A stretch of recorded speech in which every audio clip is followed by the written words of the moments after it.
The marquee game of the weekend in Big East women's basketball coming your way from Carnesecca Arena. It is Seton Hall and St. John's squaring off, vying for position and seeding down the stretch the final 2 weeks of the Big East regular season. 4 games, of course, wrapped up yesterday. This is the lone Saturday contest. Big win for Villanova yesterday over Marquette to tie St. John's, but just 1 game separating Seton Hall and St. John's this afternoon. Courtside at Carnesecca Arena alongside Sky Lindsay, I'm Jonathan Yardley. This game doesn't need much introduction. 1 game separates them in the standings, but there's a lot on the line whenever they play. John, there's no secret. These 2 teams have been Big East rivals for years, and St. John's outpowered Seton Hall in their first meeting. And with only 3 games left in the conference play, St. John's looking to get another big win over Seton Hall and sweep the series. For St. John's, you got to start talking offensively with the play of their best shooter, Quidasha Hoppy. Hoppy is 6th in the Big East in scoring with 16.8 points per game and 2nd in 3-point field goals made with 2.7 a game, John. She's hands down been the most consistent and the most explosive player this year for Coach Carter Miller. Scored 20 in their last meeting. The Tuesday Pirates must contain today. We're not going to break any news here. When you're talking about explosive and consistent, on the other side for Seton Hall, Shadeen Samuels is one that needs to be watched closely. Their leading scorer with 13.8 points a game, scored 24 in their first meeting, and she really needs to play well again for them today. She can play inside and out, shoot the 3, and drive hard to the right, John. Seton Hall trying to secure a top 4 spot in the Big East tournament against their biggest rival, Seton Hall. St. John's tip-off is next. St. John's University is New York, through and through. While our roots may be here in the city, our Catholic and Vincentian influence is felt around the globe. Diverse, determined, and dedicated, our students graduate career-ready and primed to take on the challenges of tomorrow. We are New York's team. We are St. John's.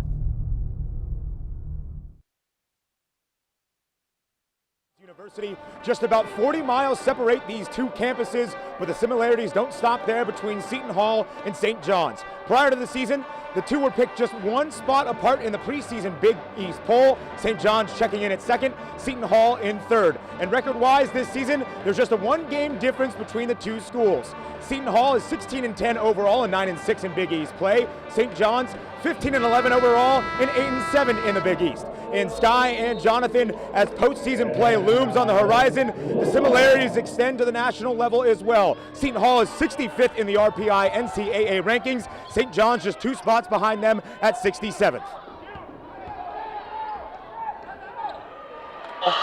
Trying to go into the top 4 of the Big East solidly with a win, getting off to a perfect start with a Desiree Elmore bucket inside. Emma Nolan letting fly from deep off the mark, and that rebound hauled in by Alexis Lewis. Nolan, the 6'1" freshman, has been gaining more and more confidence as the season goes on to step out and knock down that 3. These teams are going to play at a high tempo. There's no backing down on that end.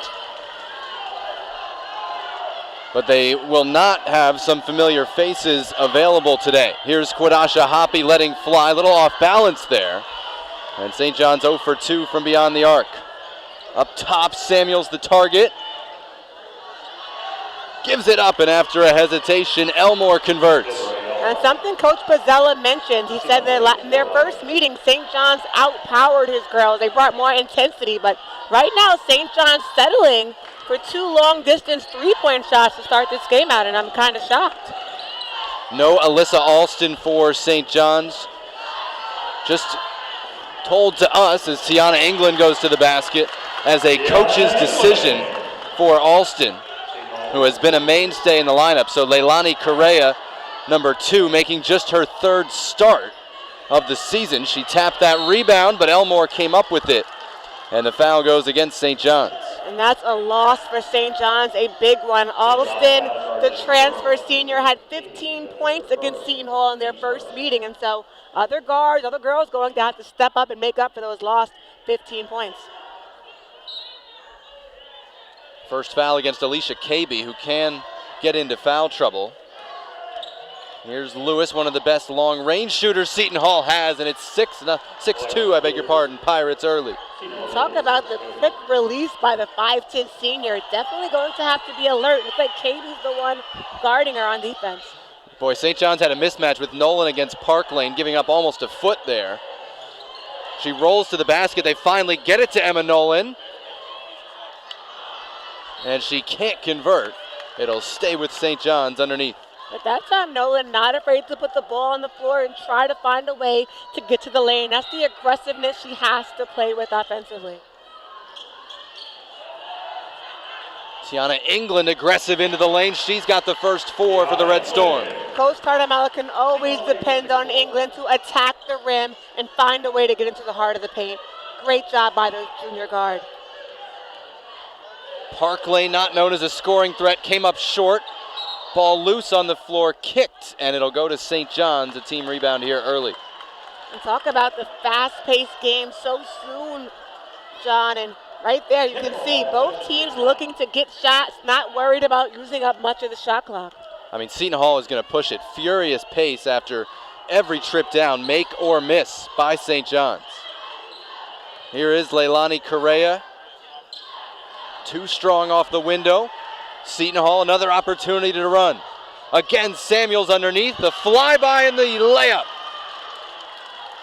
Nice timing by Samuels that time. She saw 2 St. John's shirts flying towards her. Nice hesitation to get that layup in. When these teams played in January, it was a 16-point St. John's win over in Jersey, and they controlled it start to finish. There were tight moments, but it was all St. John's that day. Seton Hall getting out to the early lead here. And John, Coach Pozzella, he mentioned a couple of games this year he felt his team should have won. They let it slip right out of their hands, and St. John's was one of those games, and they just did not come to play that day on their home floor. Nolan called for the foul, trying to get over a screen and get to Samuels. I think they'll take the foul rather than the easy bucket. But it's 2 fouls early against St. John's. Pirates won't have Maya Jackson available today off the bench. She's been a mainstay in the rotation, but they're not missing a beat right now. Lewis with the triple, 11-4 Seton Hall run to start the game. Perfect start, 3.5 minutes in for Blue, and a little shell-shocked on the other side in... St. John's University is New York.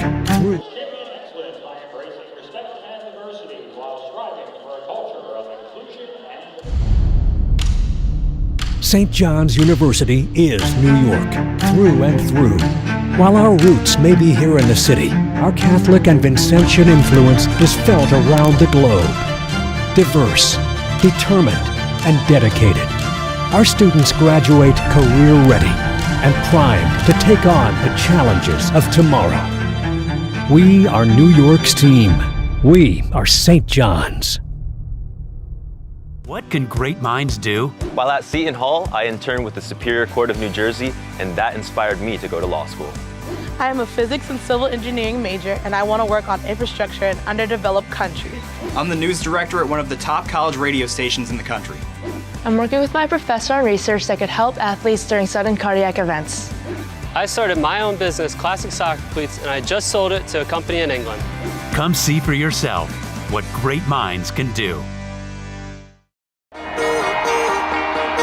We're all in, all together. Great voices right at the start, great energy. We're getting excited about what we do, all right? You know how together you are. You know how hard you're gonna work, but you also know how good you are. Let's go, Storm. 1, 2, 3. Together! This is our time. When we bring it together and we all locked in, we coming back in this locker room with a victory. That's the Big East way. The 2020 Women's Basketball Tournament at Wintrust Arena. Get tickets. My parents never taught me anything about managing money. The amount of student loan debt I have, I'm embarrassed to even say. We just decided we didn't want debt any longer. I didn't realize how easy investing could be. I'm picking companies that I believe in. I think SoFi Money is amazing. Thank you, SoFi. SoFi, thank you. We love you.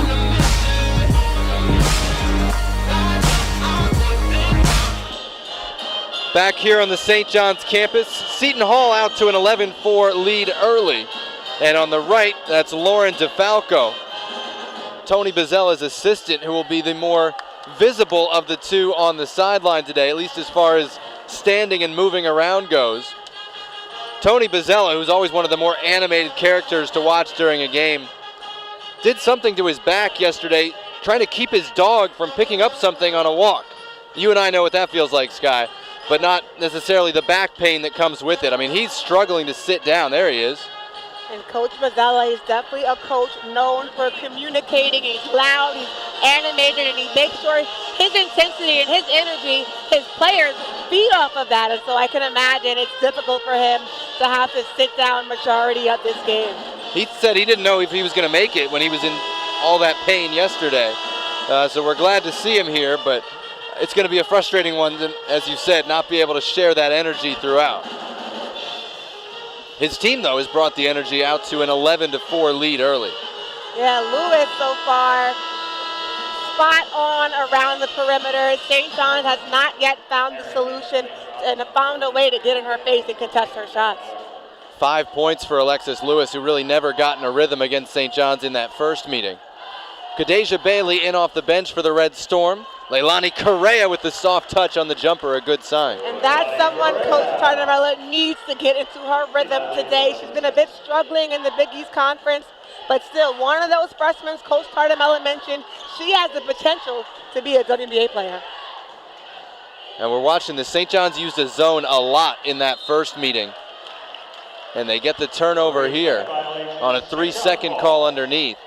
And already we're seeing that zone consistently from the Red Storm trying to slow this down. But if Lewis is hitting her shots, it'll be a bit tougher. Right, you can knock down some perimeter shots. It'll force the defense to have to step out, contest, and get out of the paint, which then opens up some lanes for the guards to get to the rim. Here's Alicia KB. She'll take it herself. Rebound grabbed by Elmore. Elmore was waiting to tie her shoelace. She's just now joining the play. Here's Shadeen Samuels on the perimeter. They'd like to keep her out there. Jasmine Smith. Park Lane into the teeth of the zone. Sweet reverse and the finish. How about Lauren Park Lane? Only 5'6", only a freshman, but that time flying right past Correa, showing us her speed with the ball in her hand. Only 6 points a game. Usually in a zone, Park Lane is one you can give some room to. And she blew by Correa there in the sweet finish. That time Correa saying, my bad, getting called for the travel. And we mentioned earlier, these two teams are very similar. And so although St. John's won by 16 in that first meeting, this game has the potential to go down to the very end. And so every possession and every turnover is going to count today. And a move early here for St. John's. Raven Farley, number 4, in the middle of that zone is in. She had her best game of the year against Seton Hall in January. 9 points in the first half, 13 for the game. We'll see if she can have any kind of impact here. And Farley from New Jersey, and so had the chance that day against Seton Hall to play in front of her hometown. And I'm pretty sure Seton Hall recruited her as well because she's a New Jersey native. And you can see that this is the type of game against Seton Hall that she wants to try to play her best in. 13-6, Seton Hall early. Hoppy letting fly, too strong. She's 0 for 2 early. And the board pulled down by Samuels with some fury.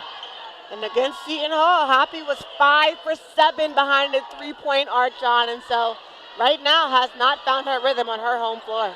Offensive rebound, Seton Hall expects to have a huge advantage. One there, and it turns into a long hit from Park Lane. They're going to review whether it'll count as a 2 or a 3. So far, Park Lane showing us the different weapons she has in her game. That time, nice pull-up off the dribble jumper. How about the feed from Farley right there, showing some nice touch, and KB was fouled underneath. I love when I see two post players working together. That time, the nice high-low from Farley to feed KB.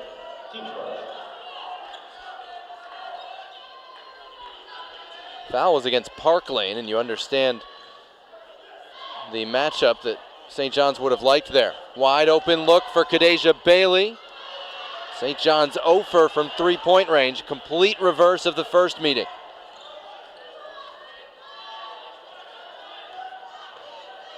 Elmore blocked by Farley. She's ready to play against a New Jersey team. Elmore, 5'10" junior, attacking. You can see that time she was not scared of the Farley, but Farley showing us her inner Mutombo, or should I say Lisa Leslie that time with the nice clean block. I was waiting for the finger wag. It never came. Seton Hall, though, unfazed. 2 more for Alexis Lewis. She's got 7. Lewis averaging 12.3 points a game. She did have 16 versus Seton Hall in that first meeting, and so again, this rivalry, both coaches have admit their girls really come to play. That's the 3rd traveling call against St. John's already. A bit of miscommunication offensively, and now you can see Coach Tardamella bringing his star freshman back on the floor. Again, if you're just joining us, no Alyssa Alston for St. John's, just termed as a coach's decision. She's here in street clothes, but unavailable to play. That's a big loss for St. John's, a starter. For Seton Hall, no Maya Jackson, but Alexis Lewis is having a game. She's got 9. She's outscored St. John's by 3 on her own.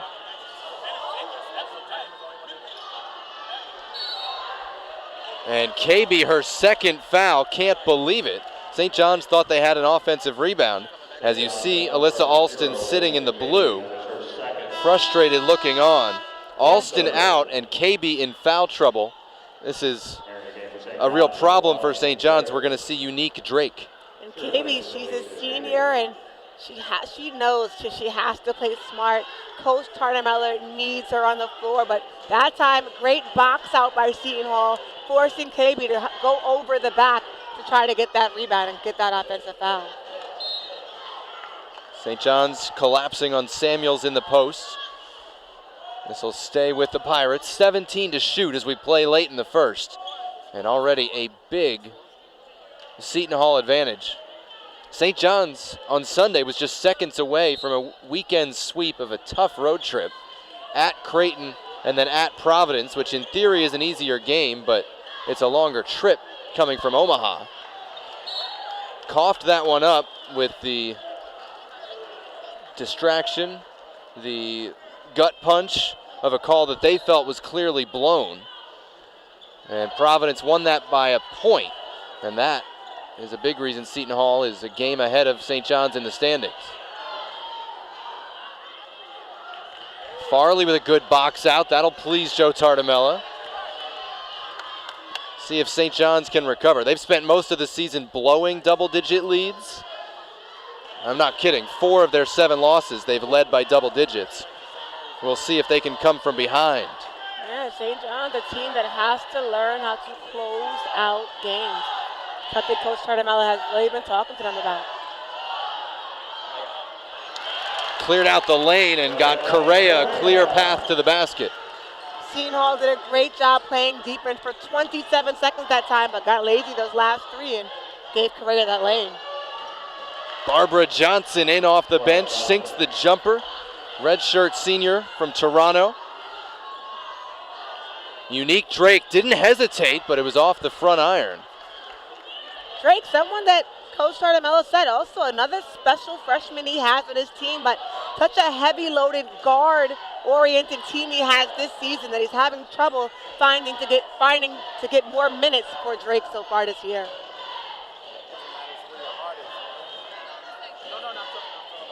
Lewis, the hot hand, she can't miss right now.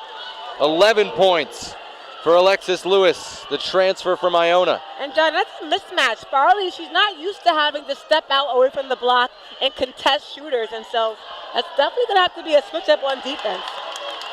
There's Raven Farley getting her 2 at the other end. Still in that zone for St. John's. Farley in the middle of it.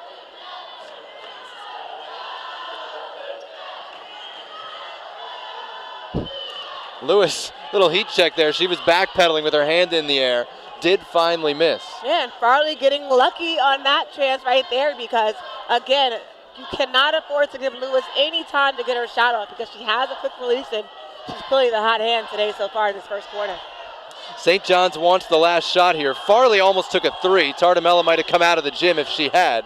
Instead, it's Bailey open, but not the shot St. John's wanted to end the quarter. And it is a dominant first 10 minutes for Seton Hall. Alexis. St. John's University. And through one quarter here in Queens, it's the Pirates up by 13.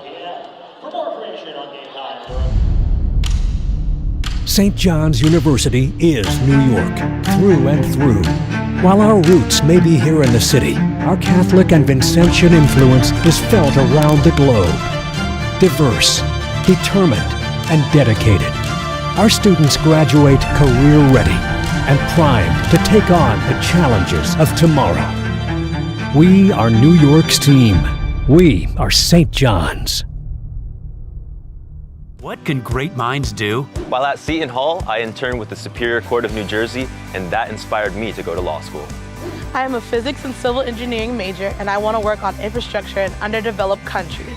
I'm the news director at one of the top college radio stations in the country. I'm working with my professor on research that could help athletes during sudden cardiac events. I started my own business, Classic Soccer Cleats, and I just sold it to a company in England. Come see for yourself what great minds can do.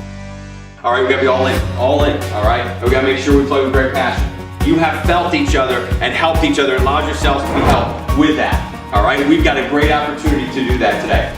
This is who we are. When you look to your left and you see your sister over there, you help her. Because what we are one. Let's bring it. 1, 2, 3. Yeah! That's the Big East way. The 2020 Big East Women's Basketball Tournament at Wintrust Arena. Get tickets now.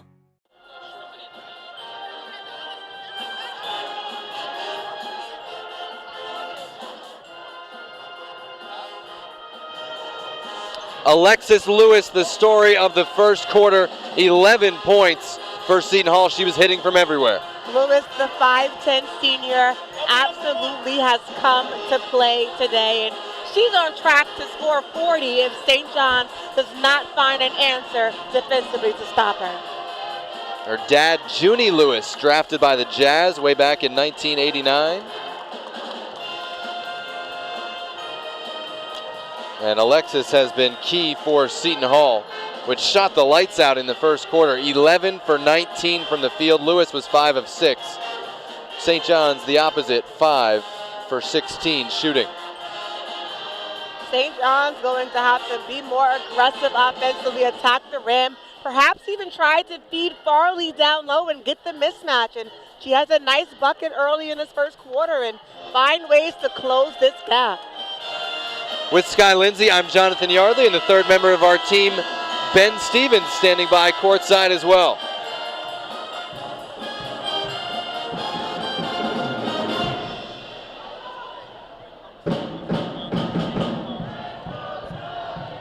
And guys, listening into the Seton Hall huddle after that first quarter, Coach Bozella very pleased with his defensive effort from his Pirates in that opening 10 minutes. He told us over the phone before the game that he was going to try to make things more difficult for St. John's offense that shot 62% in the first meeting between these two teams back at the end of January. In that first quarter, though, the Johnnies struggled offensively, just 5 of 15 from the field for about 33%. So Seton Hall's defense has been much better so far as they look to even the season series against St. John's. Jonathan and Sky? Did Ben have the calculator out for that one? Ben's on point over there on the sideline today. Dropping some math on us in the early going. I was told there would be no math today. It's a Saturday. Now in the first quarter, we told you that Lauren Parklane shot was going to be reviewed when they had a stoppage. Well, that stoppage came, and it was a three-pointer. And so Seton Hall has a 24-10 lead as we begin play here in the second. It was interesting, though, in the first meeting, which was part of Fox's all-access coverage, we could hear the huddles, we could hear everything. And Seton Hall was down big, and Tony Bozzella turned up the pressure from 60 to 80 to 90 in terms of how hard and how high Seton Hall was pressing. They haven't needed that kind of backcourt pressure today because their shots have been hitting and they've been in the lead. St. John's really pressing 0 for 8 from three-point range. I'm shocked. And Correa, her last basket was attacking the rim, and she's a great guard that can get to the rim. And I know Coach Tartamella is going to speak to her and try to get her to continue to be aggressive. Elmore stops on a dime, but didn't come up with quite the right angle. Did you ever find yourself as a player trying to make up more ground at once than you really could? I mean, all these threes speak to me of St. John's feeling the pressure of being down 14. Yeah, speaking of math, right? Sometimes when you see the score and you're not, I'm sure St. John's not used to being down by this much so early in the game. They try to find ways to play a bit quicker, take quicker shots just to find ways to close this gap. And as my old coach, Coach Kim Barnes-Arico, when I was playing here at St. John's, would always say it's every possession, take it one possession at a time. And she would even break it down into 4-minute intervals. 2 fouls on Lauren Parklane, the Seton Hall point guard.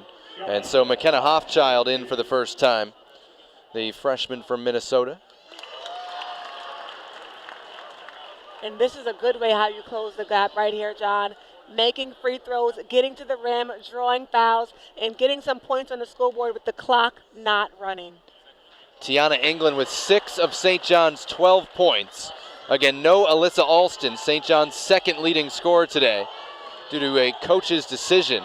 And Hoffchild being pressured, almost ran out of time there, but got it away finally to Samuels, and she finishes. Farley tried to go for the steal, but you have to be smart. If you're not going to get the steal, then you're giving up an open lane like she just did. Credit Hoffchild for not panicking as Leilani Correa knocks down the jumper. You get thrown into the game, you immediately get some pressure, and she really got bottled up in the backcourt. I was thinking timeout, to be honest, and she got it away and found the right player.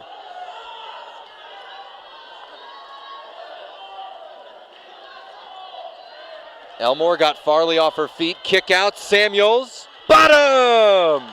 Seton Hall red hot to start this game. And Samuel, she's been a bit quiet, now 7 points, but that's the senior that I know St. John's must know from practicing all week preparing for this game that they have to keep an eye on. Finally a three-pointer for St. John's on their 9th try. Unique Drake knocking it down. I just love the confidence by Drake, the freshman. She doesn't get many minutes, but when she's on the floor, she does not hesitate, and she looks for her shot. She affected Samuels too there on the way by, but great post-to-post tip from Elmore and Samuels inside, and the offensive glass is going to be one-way traffic. St. John's, they have to be able to snatch down that rebound. They allowed Seton Hall to get second and third opportunities that time and tip it around and get that putback. I mean, it's a rebounding mismatch anyway. Seton Hall's a better rebounding team. And then you put St. John's in a zone where it's tougher to rebound. It's a tough task.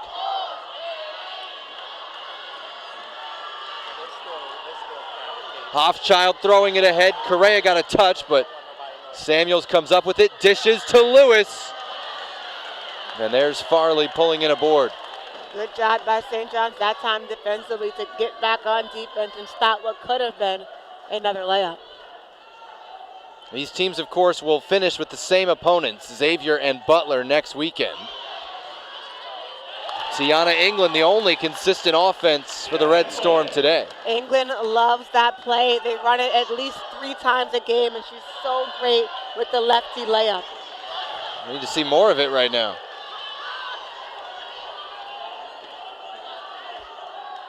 Correa. Everybody just standing there. Long rebound, and St. John's players were backpedaling. St. John's looking a bit exhausted out there right now and have not subbed, I don't believe, as yet in the second quarter. And so probably waiting for the next media timeout to get a breather. St. John's back into man here. Down to 3 to shoot. Lewis will just heave one. St. John's had a couple memorable heaves in that opening game between the teams, including one from Alyssa Alston. That was really the backbreaker in the fourth quarter, but she's unavailable today. Yeah, Coach Mazzella mentioned St. John's hit 7 shots at the buzzer at the bottom of the shot clock, and 6 of those were threes in their first meeting. Pick and pop, and Correa knocks it down. St. John's finally a little bit of momentum on the move and closing the gap. Tony Mazzella needs a timeout. St. John's on a bit of a run. May have a ball game still in our hands midway through the second quarter here in Big East play. St. John's University is New York, through and through. While our roots may be here in the city, our Catholic and Vincentian influence is felt around the globe. Diverse, determined, and dedicated, our students graduate career-ready and primed to take on the challenges of tomorrow. We are New York's team. We are St. John's. What can great minds do? While at Seton Hall, I interned with the Superior Court of New Jersey, and that inspired me to go to law school. I am a physics and civil engineering major, and I want to work on infrastructure in underdeveloped countries. I'm the news director at one of the top college radio stations in the country. I'm working with my professor on research that could help athletes during sudden cardiac events. I started my own business, Classic Soccer Cleats, and I just sold it to a company in England. Come see for yourself what great minds can do. We're all in, all together. Great voices right at the start, great energy. We're getting excited about what we do, all right? You know how together you are. You know how hard you're going to work, but you also know how good you are. Let's go, Sean. 1, 2, 3. Together! This is our time. When we bring it together and we all locked in, we coming back in this locker room with a victory. That's the Big East Way. The 2020 Women's Basketball Tournament at Wintrust Arena. Get tickets now. My parents never taught me anything about managing money. The amount of student loan debt I have, I'm embarrassed to even say. We just decided we didn't want debt any longer. I didn't realize how easy investing could be. I'm picking companies that I believe in. I think SoFi money is amazing. Thank you, SoFi. SoFi, thank you. We love you.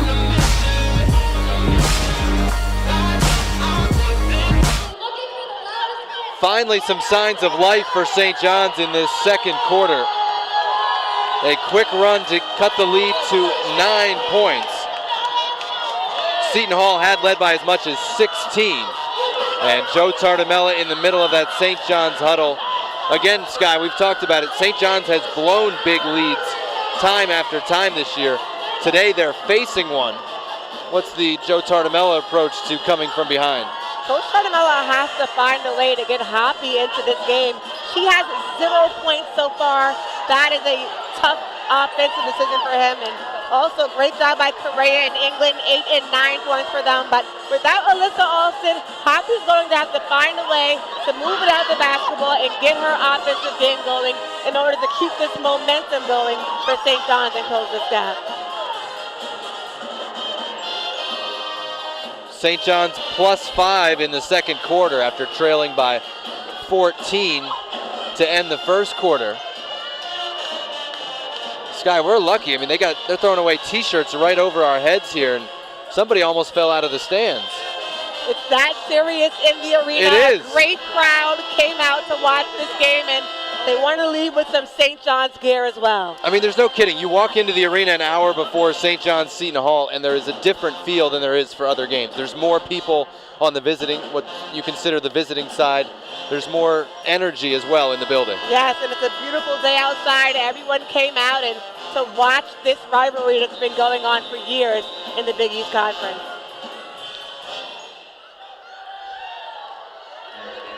McKenna Hoffchild running the point for Seton Hall. Lauren Parklane saddled with those 2 fouls. Couple of freshmen handling the ball for Seton Hall. Here's Alexia Alesh. She's rocking the highlighter pink kicks. Hoffchild stepping into that one off the rim, and a much needed rebound for St. John's with Hoppy.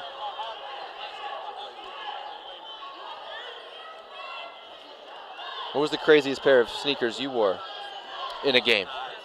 We're always excited to wear our pink sneakers for Pink Day. That was always the best pair of sneakers we get throughout the season to wear. St. John's on the move. made it a 6-point game now with Emma Nolan knocking down the three-pointer, and Park Lane getting ready to check back in for Seton Hall. That's always a good sign when Nolan's able to come back on the floor and knock down one of her threes and get her confidence going again. And Alesh whistled for a bad screen, and momentum keeps going in one direction.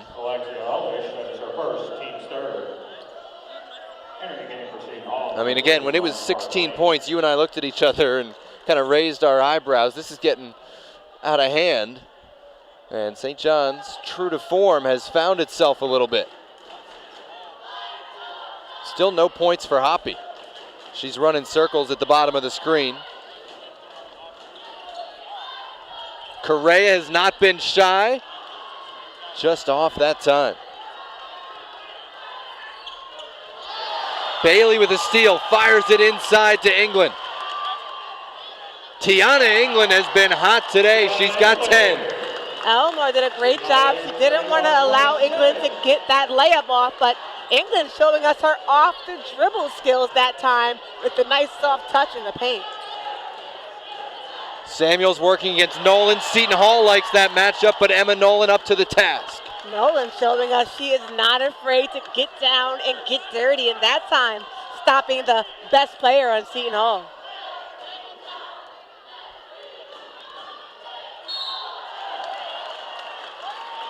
Foul whistled against Shadeen Samuels, her first, after locking legs with Tiana England.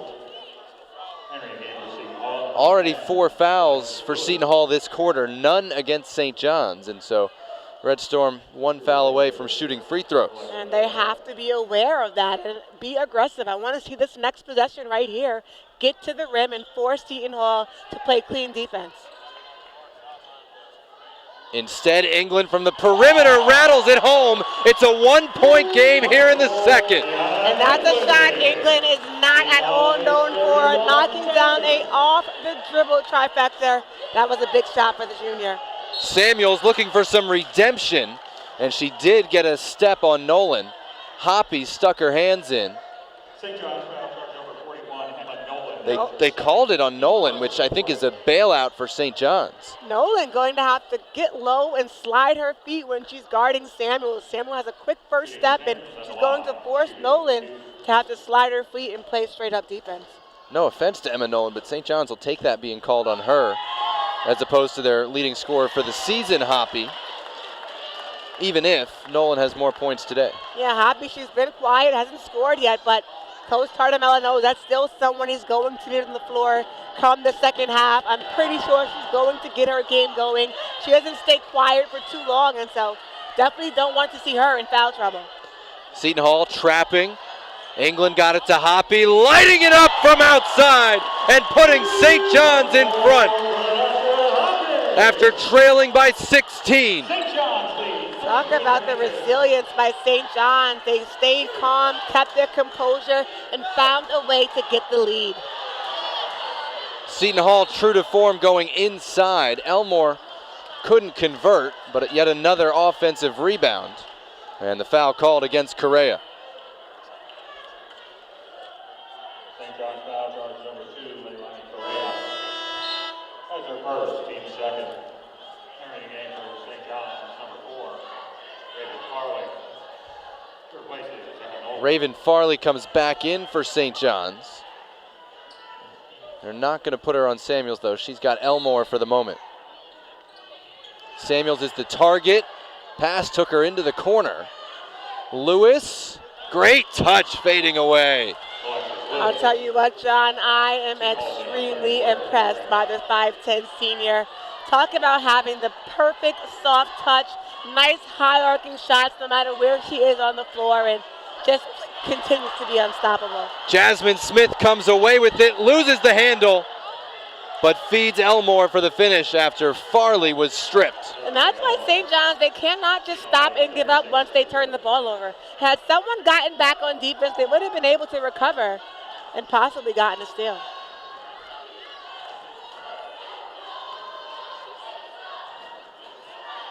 Three-point game now. Seton Hall retaking the lead quickly with a couple of baskets. Bailey hands for Hoppy. Farley will take the J. And another rebound to Seton Hall, quickly out to Park Lane. Playing with those 2 fouls, goes inside. Another offensive rebound. Another offensive putback, and one for Shadeen Samuels in Seton Hall. In that possession, Seton Hall just out hustling St. John's. St. John's had 3 girls still around the perimeter, just watching the action down low. And you have to be a part of the action, and every possession, I keep saying, matters so much. And Seton Hall right now, Coach Bozzella said he hates this term, but Seton Hall looks like they want this game more in that possession. They got Tony Bozzella up off the side, off the chair. Briefly, he's back sitting now, as you can see. And you can see the rebounds, 22-10 Seton Hall. I believe it's 9-1 on the offensive glass.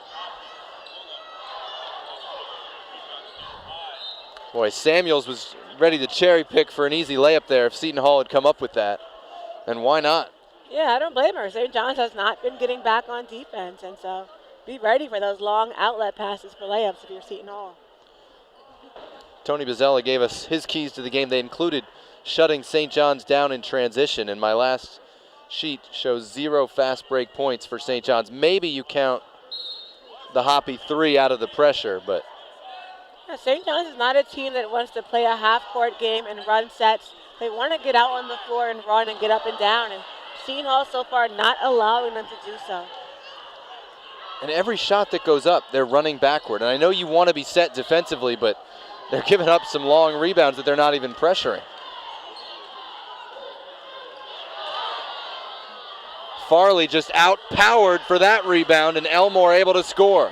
And really no one down low to help out Farley. You can see Farley is trying her best, putting in that effort, did not get the rebound there, but no one else down there, especially with KB not on the floor in foul trouble with 2. Really no one helping Farley. Yeah, it's a good point. Going this long with no Alicia KB is a big challenge for St. John's. McKenna Hofchild called for the foul, and it'll send Tiana England to the free throw line. She's been the best player on the floor for St. John's, at least offensively. 13 points, 3 assists. And England only had 8 points in their last meeting, and so a game I'm pretty sure she remembers.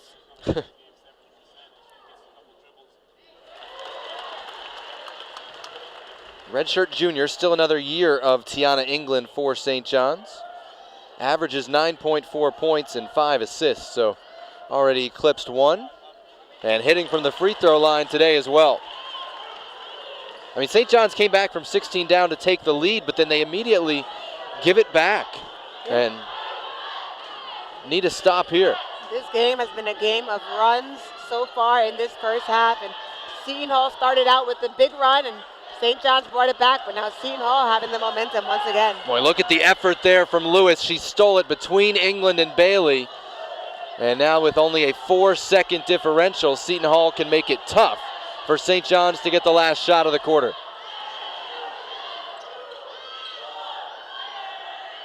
Hofschild will step into another one. In and out, but the rebound, Jasmine Smith gets it back to Lewis, well short. Offensive rebounds, points in transition go Seton Hall's way and carry them to a 6-point halftime lead that, let's be honest, Sky, could have been bigger.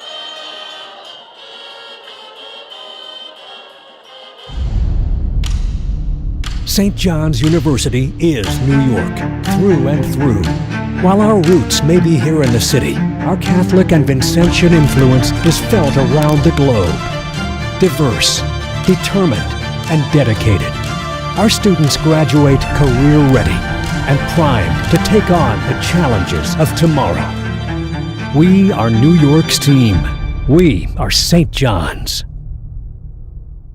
What can great minds do? While at Seton Hall, I interned with the Superior Court of New Jersey, and that inspired me to go to law school. I am a physics and civil engineering major, and I want to work on infrastructure in underdeveloped countries. I'm the news director at one of the top college radio stations in the country. I'm working with my professor on research that could help athletes during sudden cardiac events. I started my own business, Classic Soccer Cleats, and I just sold it to a company in England. Come see for yourself what great minds can do. You're the McDonald All-American. I don't understand how. Yeah. to be totally honest. Like,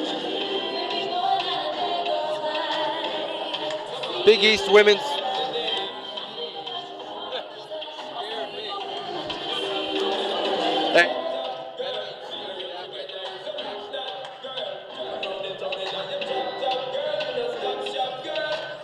Big East women's basketball honor roll this week. Quidasha Hoppy, of course, we're seeing in this one, hasn't really gotten on track, but Spingola, Stonewall, Geary, and Bridget Hurley, part of that Villanova team that's having a great year, took down Marquette last night to move up in the standings. So those are your 5 honored on the Big East women's basketball honor roll this week.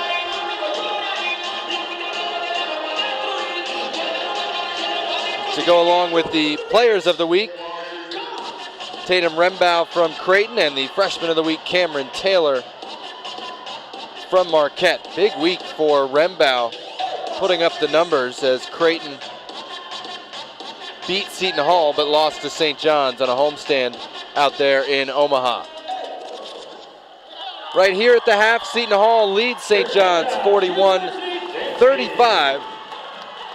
Trying to get a 2-game lead on the Red Storm with 2 games to play in the conference. Halfway there are the Pirates.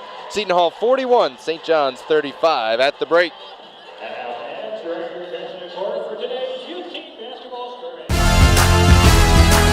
Stand up stronger. I got the power, gonna raise it up. So high, we're shining brighter. We got the power, gonna raise it up.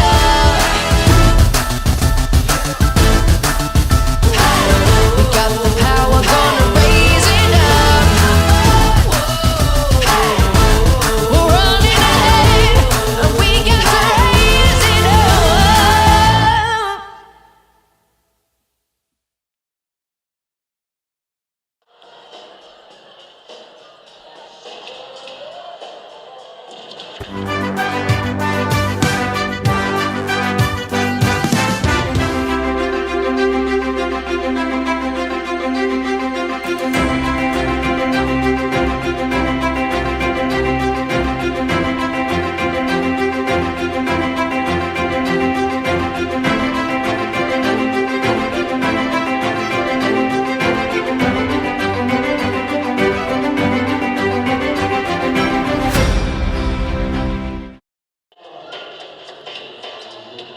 At halftime here, Seton Hall 41, St. John's 35. But of course, we were showing you on the last shot, talking about Villanova's season. This is the final campaign for the legendary head coach, Harry Perretta, retiring after 42 years on the Wildcat bench. Part of his legacy has been the family ties of his program, perhaps best exemplified by Mary and Lisa Gadeka.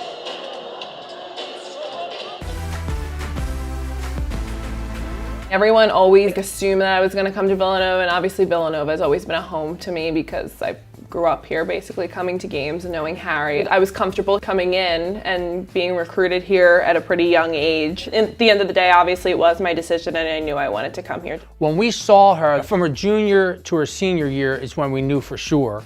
But her sophomore to junior year, she started doing stuff and we were like, whoa, this kid's a little better than we think she is. Not knocking my other kids, but I pretty much could tell by age 4 and 5, okay, not real athletic. Mary was always tough, coordinated, and she was taller than everybody else. And then I think high school. I think once we got into high school and she had to learn how to work hard, I thought, you know, she could play at a level.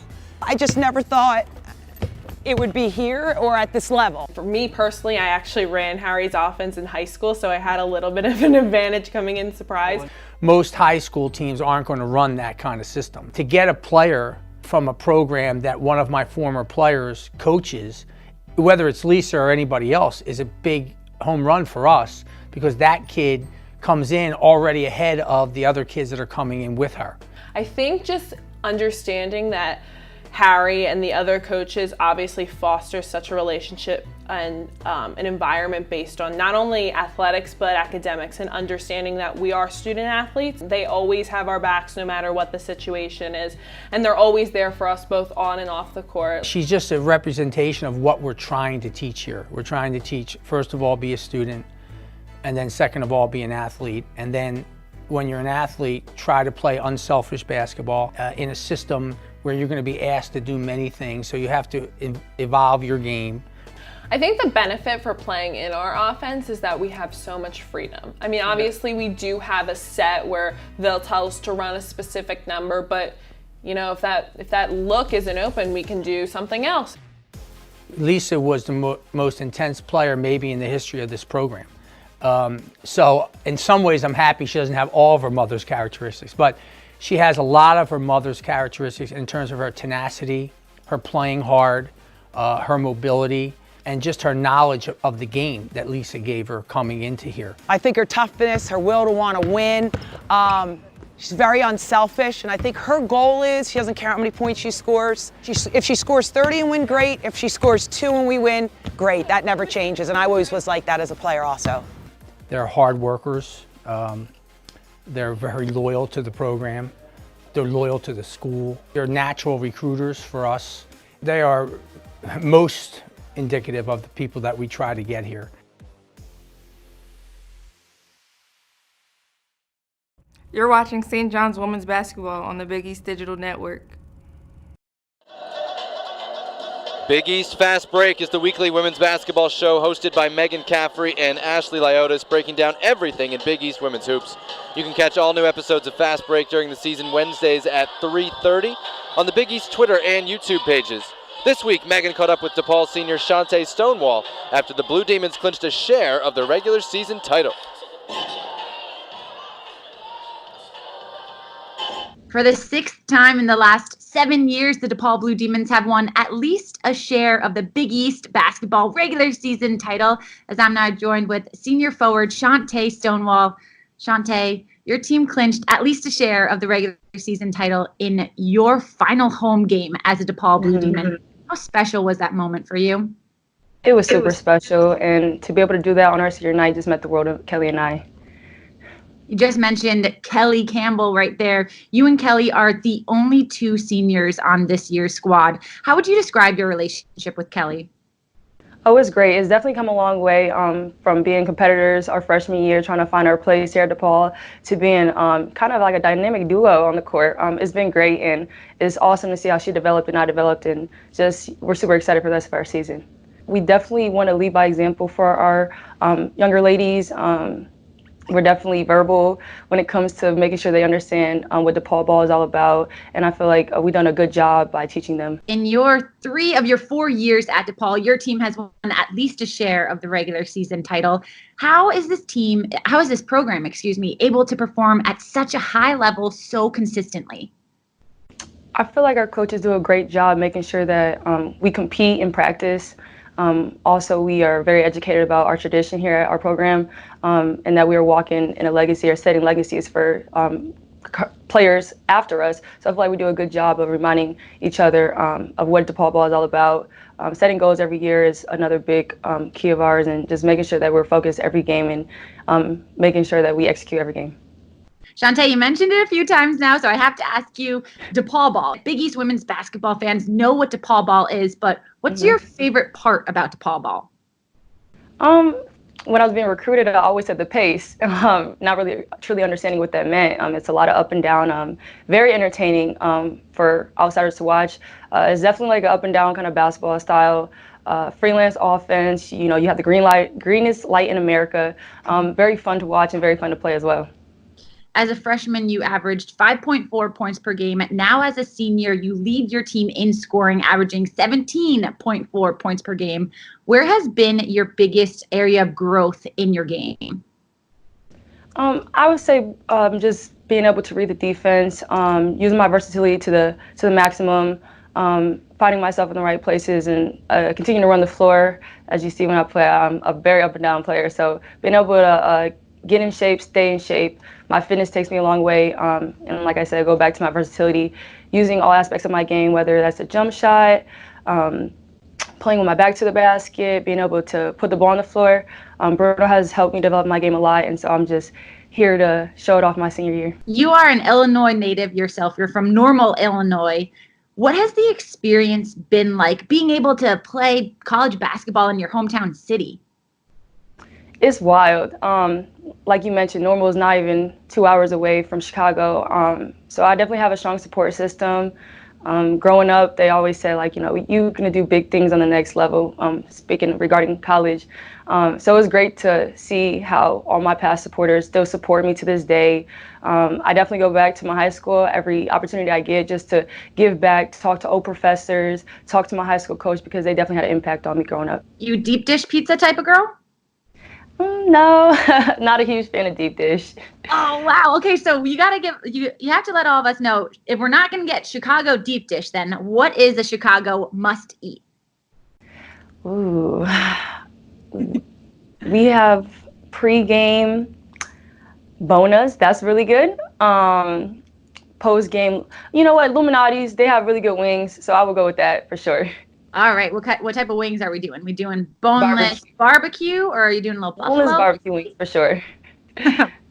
Barbecue, my type of girl. I love it. Shantae, thank you so much for joining me. Best of luck the rest of the season. Thank you so much. Thanks for having me. St. John's University is New York, through and through.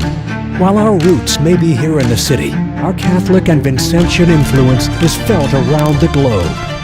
Diverse, determined, and dedicated, our students graduate career-ready and primed to take on the challenges of tomorrow. We are New York's team. We are St. John's. Back in Queens at halftime, St. John's and Seton Hall. It's a 6-point lead for Seton Hall. Sky, we start with St. John's. They had their moments in erasing a 16-point lead to actually lead by 1. Yeah, but in most of the half, Seton Hall led the way, but St. John's been on a run, and that's because of England, who scored 15 points in that first half. Poppy's been a bit quiet. That was her only bucket of the day, that three-pointer, but Seton Hall has been so aggressive, brought the intensity today in this game, and you have to see why they have the lead so far. And you saw the offensive rebounding so critical for Seton Hall. 12 offensive rebounds. They've gotten the rebound of more than half of their misses, their 22 misses, and 16 second chance points to just 2 for St. John's. You see the rebounding disparity is absolutely the difference in the game right now. St. John's, when KB gets back into the game in the second half, they should do a much better job rebounding. It's going to be fun to see. Only 7 minutes, 19 seconds for Alicia KB in that first half due to foul trouble. 6-point halftime lead for Seton Hall, 41-35. We'll take a quick break, come back with the third quarter. Big one going on this Saturday. Top 5 teams in the Big East. Pirates by 6. Third quarter is straight ahead.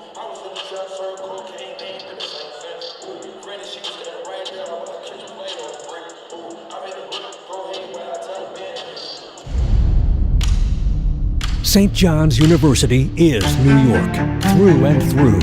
While our roots may be here in the city, our Catholic and Vincentian influence is felt around the globe. Diverse, determined, and dedicated, our students graduate career-ready and primed to take on the challenges of tomorrow. We are New York's team. We are St. John's. What can great minds do? While at Seton Hall, I interned with the Superior Court of New Jersey, and that inspired me to go to law school. I am a physics and civil engineering major, and I want to work on infrastructure in underdeveloped countries. I'm the news director at one of the top college radio stations in the country. I'm working with my professor on research that could help athletes during sudden cardiac events. I started my own business, Classic Soccer Cleats, and I just sold it to a company in England. Come see for yourself what great minds can do.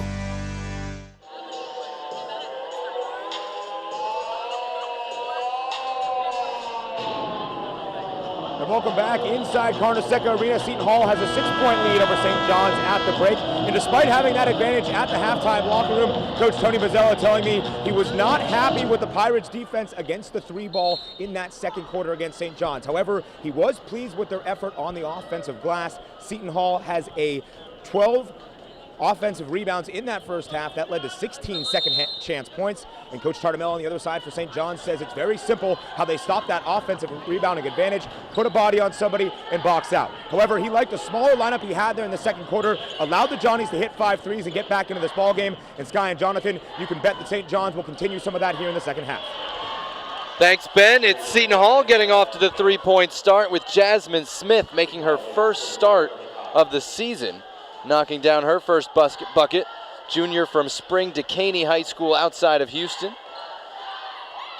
You know what, John? Coach Mazzella did mention that most of his girls are interchangeable. They're all capable to come out and score baskets. They all play kind of similar, have strong areas, and so not surprised that you can see Smith coming out for the start and knocking out a bucket.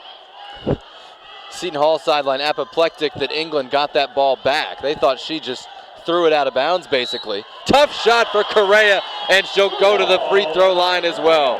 What makes it so hard to guard Correa is that she has the nice height. She's standing at 6 foot as a guard, and she's able to shoot right over you off the dribble. And you also don't know when she's going to pick up her dribble and go for that pull-up. Enrolled at West Virginia in June, but transferred to St. John's in September and was waived to be eligible immediately.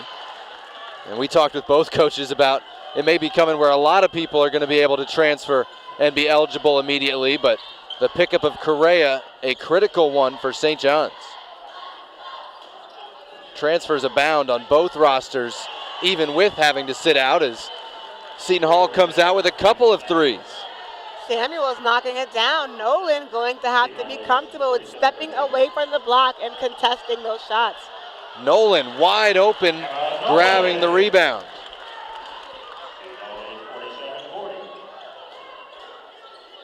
Seven-point game. They want that Samuels versus Nolan matchup. She's picked up her dribble now, and they call a foul. Really? You can see Nolan and Coach Tartamella not happy with that call. And we did just mention we need Nolan to be comfortable and come out and contest and step up and guard the perimeter, but that time I guess being a bit too aggressive according to the ref. That seemed like a senior against a freshman call. She's got 3 fouls now, and Samuels went after her and got the rebound and got fouled because Nolan was not being aggressive, didn't want to pick up that 4th foul. But instead it looks like KB, the last person Coach Tartamella wanted to see pick up the foul, picks the foul up, all because Nolan allowing Samuels to get her own rebound off that first missed layup. It's hard being a freshman. Ah, the memories, John. We all go through this rookie season and a lot of growing pains, for sure. Because you can understand every thought that she had in that situation. I'm going to be aggressive here. How's the ref calling this? All right, she got by me. I'm just going to let her go, no foul. And then all of them wind up not working out for you. Right. And on the other hand, Shadeen Samuels and Seton Hall, relentless all night, all afternoon in their pursuit of every loose ball. Great defense by Correa at one end. Trying to turn it into offense at the other. England with the feed and Correa the finish. That's why it's so much fun having England as a point guard. Correa knew England would reward her for her effort and her hustle getting that steal. England with a nice assist to get it to her. And Emma Nolan staying with it with 3 fouls, drawing the charge. It's the second on Samuels, but check out this pass from England. Yes, Correa giving it up and running hard, knowing her England would give it right back, and have to love the give and go, the hustle by Correa and England. 15 for England, 14 for Correa. They're carrying the Red Storm on a day where Alyssa Alston is not playing due to a coach's decision, and Alicia Kaby has been in foul trouble pretty much all game. She's played less than 10 minutes. Nolan can shoot these off the front iron. Correa was late chasing it, but does pick it up. Too strong, though, with the jumper. Had a chance to make it a 4-point game. That time, Correa probably should have done one extra dribble and had tried to get a layup and go to the rim instead. She's such a good shooter, though. I expected it to go down, but I'm totally with you. You want to get the percentages in your favor. You know, she's the kind of player that I'm sure Coach Joey T, Coach Tartamella, gives her the green light. You know, she can get to the rim. She makes those pull-ups. And so that point, she probably should have gone for a layup, but settling for the pull-up, if you're a shooter like Correa, you're going to go with it. Emma Nolan's fouled out 4 times this year, and crestfallen on her face after Samuels blew by her there. And she gets replaced with 4 fouls. 2 St. John's players jumping into one spot. Seton Hall got it in anyway. Wild effort by Park Lane, but it's tipped out. That's not wild, that's lights out efficient from the corner. Park Lane, the 5'6" freshman, took her time, had no one even near her defensively, and so able to knock down that wide open trifecta. England loves that drive. This time Farley's on hand for the putback. Nice job by Farley to run in from the free throw line to snatch down that rebound and get the putback. And that's the type of effort Coach Tartamella wants to see from his transfer. Seton Hall with 3 triples already in the quarter. Park Lane did travel there, though. Going to give St. John's a chance in what is a 7-point game. St. John's trying to come up with the run, but Seton Hall still able to control the tempo so far. And England couldn't make that layup, but Farley chasing it down for the putback on that one. Seton Hall is led from the outset. Got off to an 11-4 start. The lead got all the way up to 16. Then St. John's came all the way back to lead by 1 during the second quarter. But this 7-point lead is just about indicative of Seton Hall's advantage throughout the game. And that time right there, Correa deciding not to settle for the pull-up, attack the rim, and drawing the foul. I mean, depending on the matchup, Correa driving is a huge plus for St. John's. England has a screen to her right hand. Pick and roll. Farley wasn't ready for it, and it turns over. England has to know her players. Farley's not ready for those quick bounce passes, forcing her to get way too low to catch those. Park Lane and 1. Seton Hall all over it this afternoon. And talk about the heart by Park Lane. The smallest on the floor, only a freshman, but she has not been afraid to play. She has played with so much confidence, and you have to love your Coach Bozzella having a point guard like Park Lane on your roster. And again, they usually don't count on her for offense. She's 6 points a game. She's got 10 points, 5 assists, and 3 rebounds. And she sat most of the second quarter due to foul trouble. Yeah, but that just goes to show you when Coach Bozzella said that a lot of his girls are interchangeable. They're all capable of having a big night, and he knows his girls, and he knows that they are all very talented. By the way, they're -7 when she's off the floor. They're +17 when she's on it. And that shows you 5'6", but brings a lot to the table when she's on the floor. 10-point lead for Seton Hall, their largest of the second half. Correa, awkward attempt, but banks it home. Correa, great job showing us her body control that time, getting over to the right side of the rim and finding a way to get it up there and make it. She's from Jersey too, but she's from the shore. A little bit different than the Seton Hall mindset. Barbara Johnson got to that pass, but picks up her dribble and throws it away right to Tony Bozzella, who at least had his hands ready. But I had his hands ready, but not happy with that pass. And what does he do? He sends Park Lane back in the game. You have to take care of the basketball in a close game, and Coach Bozzella knows his girls are up by 8, but that is not enough to play comfortable.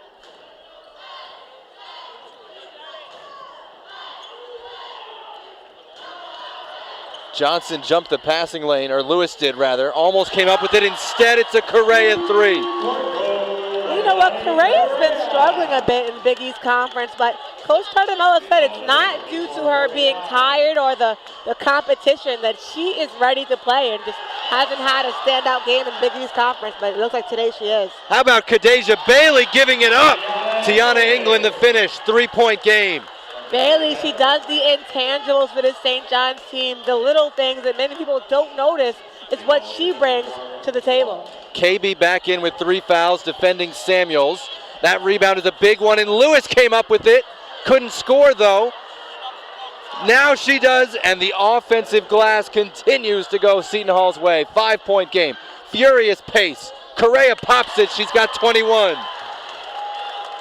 And I'll tell you what, from watching St. John's all season this year, when Correa gets hot, John, she's almost unstoppable. Averaging less than 9 points a game in conference play. It's been a struggle at times. Not today.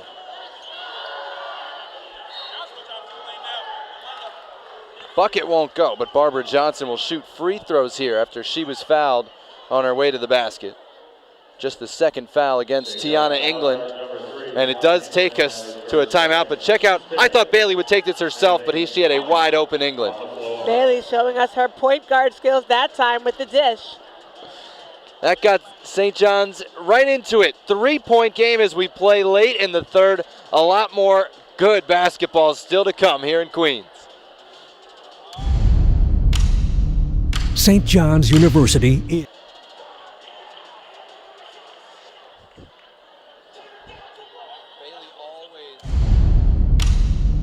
St. John's University is New York, through and through. While our roots may be here in the city, our Catholic and Vincentian influence is felt around the globe. Diverse, determined, and dedicated, our students graduate career-ready and primed to take on the challenges of tomorrow. We are New York's team. We are St. John's. What can great minds do? While at Seton Hall, I interned with the Superior Court of New Jersey, and that inspired me to go to law school. I am a physics and civil engineering major, and I want to work on infrastructure in underdeveloped countries. I'm the news director at one of the top college radio stations in the country. I'm working with my professor on research that could help athletes during sudden cardiac events. I started my own business, Classic Soccer Cleats, and I just sold it to a company in England. Come see for yourself what great minds can do. Stand up stronger. I got the power, gonna raise it up. So high, we're shining brighter. We got the power, gonna raise it up. We got the power, gonna raise it up. We're running ahead, and we got to raise it up.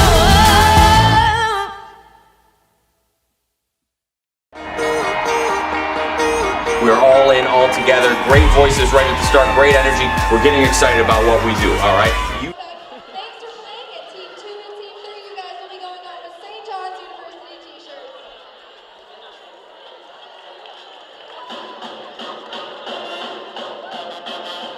Leilani Correa, the player to watch right now from St. John's, 21 points, including 12 in this third quarter. St. John's only has 18. She's produced 12 of them. Number 2 in white having a big day just when the Red Storm needed her.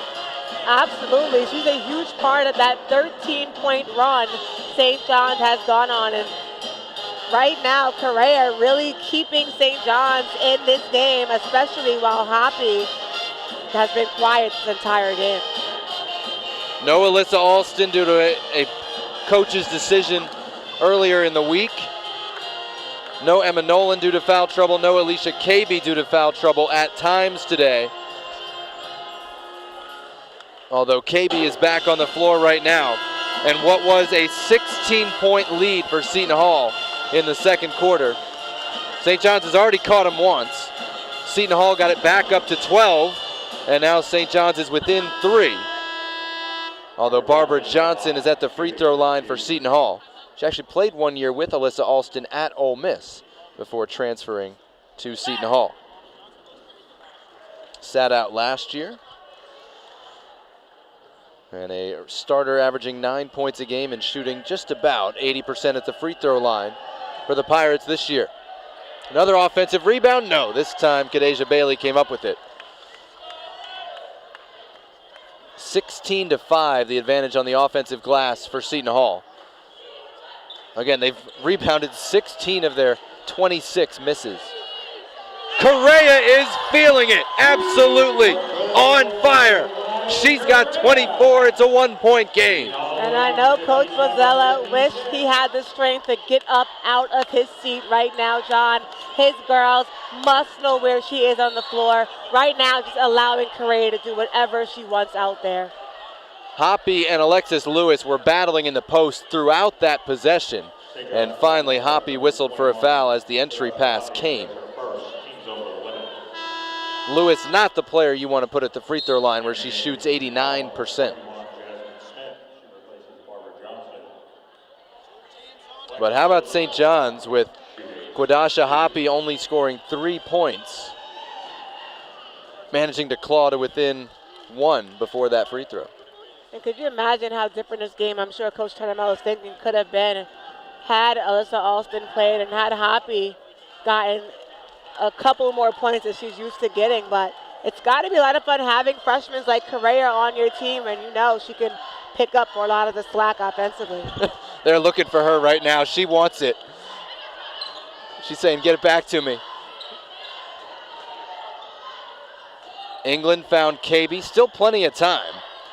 Now under 10 to shoot for St. John's. Bailey flashes free throw line. England drives. Off the glass. Offensive foul. She's called for the charge. Drawn by Desiree Elmore.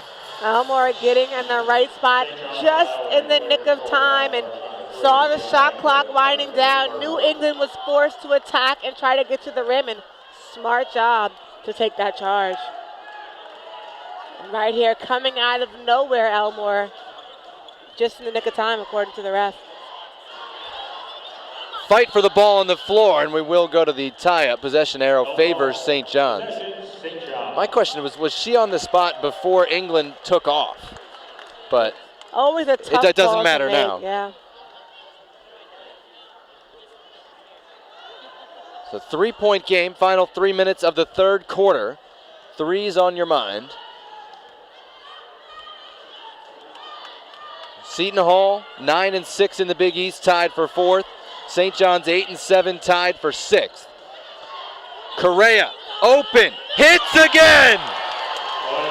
And the question is, why is she still so wide open? Seton Hall not paying attention to the best player on the floor right now in this third quarter.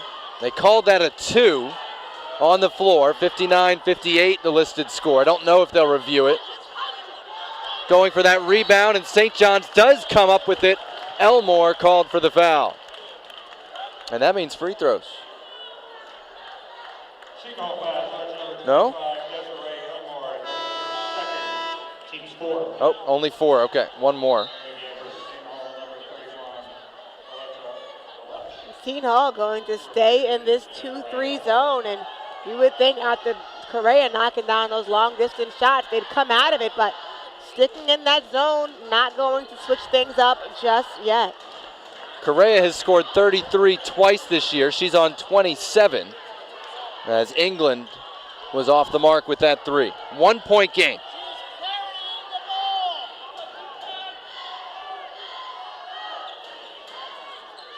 I mean, how many players can you just casually say, oh, she's dropped 30 twice this year? Once 33, once 31. And only a freshman. Can't say that often. Oh, offensive rebound. Alesh for Seton Hall. Second chance. Third chance from Lewis, and 1. Offensive rebounding, the story of the day. And you know what? Lewis, the first half, was knocking down those nice perimeter shots in the paint.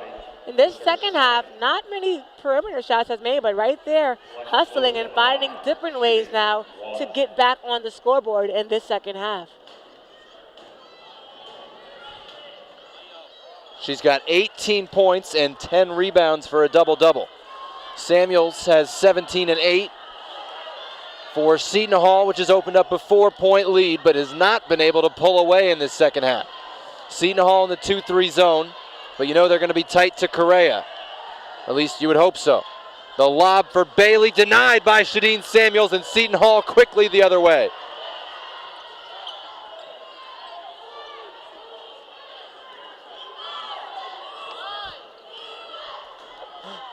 Tony Bozzella on the bench, can't watch.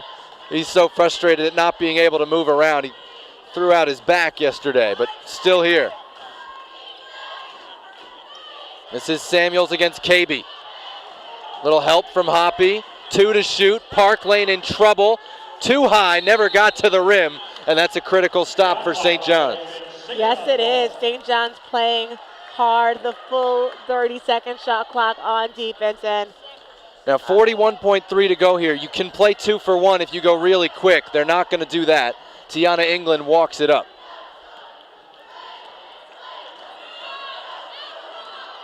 If you do this to me, you might as well go under 20 so that if you get an offensive rebound, the shot clock will reset. Instead, it's a set play for Correa. The reverse. 2-point game. That's a set they run at least twice a game. And right there, Correa being the 6-foot guard that can hop up there and snatch that pass and get it up. The best player for that set. Last shot of the quarter. Likely to Seton Hall. This is Samuels. Lewis fading away well short, but Alesh slips inside for the rebound, and Correa knocks it away. No dice. What a finish we're setting up for here. Seton Hall 62, St. John's 60 through 3 quarters of action. Grandstand finish the 4th quarter. All ahead. Stay with us here on the Big East Digital Network.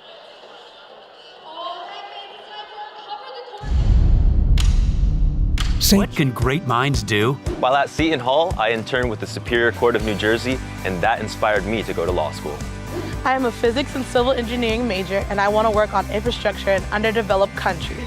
I'm the news director at one of the top college radio stations in the country. I'm working with my professor on research that could help athletes during sudden cardiac events. I started my own business, Classic Soccer Cleats, and I just sold it to a company in England. Come see for yourself what great minds can do. St. John's University is New York, through and through. While our roots may be here in the city, our Catholic and Vincentian influence is felt around the globe. Diverse, determined, and dedicated, our students graduate career-ready and primed to take on the challenges of tomorrow. We are New York's team. We are St. John's. All right, we gotta be all in, all right? We gotta make sure we play with great passion. You have felt each other and helped each other and allowed yourselves to be helped with that, all right? We've got a great opportunity to do that today. This is who we are. When you look to your left and you see your sister over there, you help her. Because what we are one. Let's bring it. 1, 2, 3. Yeah! That's the Big East way. The 2020 Big East Women's Basketball Tournament at Wintrust Arena. Get tickets now.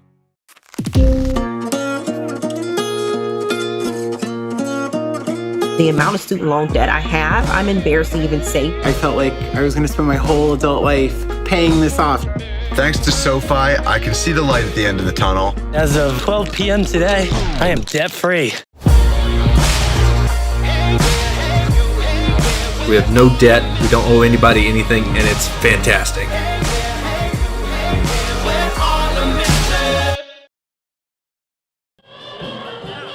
And welcome back inside Carnesecca Arena as Seton Hall leads 62-60 over St. John's as we head into the 4th quarter. But in the 3rd quarter, it was the Leilani Correa show. She had 17 points, 17 of St. John's, 25 overall, and it's been a great freshman campaign for Correa. In the non-conference, she was named by ESPNW one of the 10 most impactful freshmen in all of college basketball, a 3-time Big East Freshman of the Week winner this season, but it's been a slow start during Big East play overall.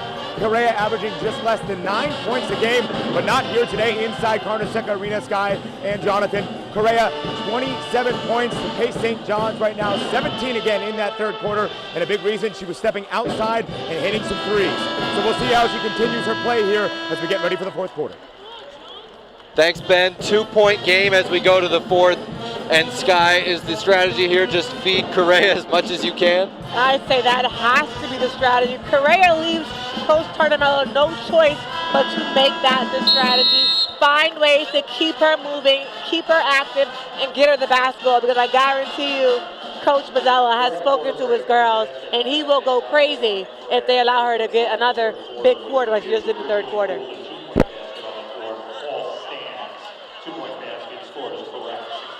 Another fight for a rebound. Again, Seton Hall comes up with it. It's Shadeen Samuels. It sounds like a broken record. She's got 19. Yeah, down low, Seton Hall just out-powering and out-hustling St. John's on the boards. 19 offensive rebounds. That's more than St. John's has in the entire game at either end. Oh, Correa backdoor. She's got 30 for the third time this year. Correa so great with that reverse layup. England, her eyes to find Correa each time for that layup is also impeccable. Samuels guarded by KB, who's got 3 fouls. Jasmine Smith steps into it. Correa, the rare rebound. You know she's feeling it. Gets it from England. Goes inside. Kadeja Bailey drew the contact and did get the call. Bailey liked the aggressiveness. Correa that time, because of the great defense by Seton Hall.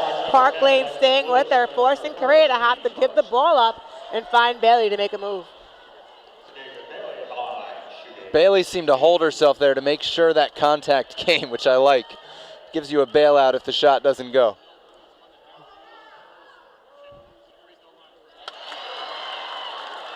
Kadeja Bailey, sophomore from Long Beach, New York. Terrific career at St. Mary's. As you see, Correa, her third 30-point effort of the year. And at the free throw line, Kadeja Bailey ties the score 64-64. Didn't think we'd be here when Seton Hall was up 16 in the first.